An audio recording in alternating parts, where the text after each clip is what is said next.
দেশে দলিত সংখ্যালঘু পশ্চাৎপদ অংশের মানুষের উন্নয়নের জন্য কংগ্রেসের দাবি করছে কাস্ট সেন্সাসের কেন্দ্রের শাসক গোষ্ঠীর তরফ থেকে যাতে জাত ভিত্তিক জনগণনা না হয় তার জন্য অত্যন্ত সুপরিকল্পিতভাবে পার্লামেন্টে বাবা সাহেব আম্বেদকরকে নিয়ে এই সমস্ত আলোচনা করছে দেশের স্বরাষ্ট্রমন্ত্রী।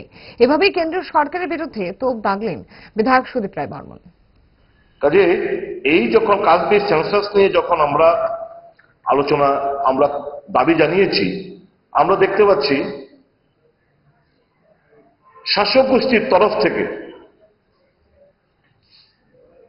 এটাকে কোনোভাবেই এটা যাতে বাস্তবায়িত না হয়, কাস্ট বেসড সেন্সাস যেন না হয়, সেটা সুনিশ্চিত করার জন্যই এই সমস্ত খুব প্ল্যান মাফিক এই সমস্ত আলোচনা উনি করেছেন। ইচ্ছে করে ডায়েটটা ভুলে রোলটা ফুচকাটা খেতে, কিন্তু মনে রাখতে হবে 5 দশক ধরে গ্যাস অম্বল ও পেটের সমস্যা একমাত্র সমাধান গ্যাস নল।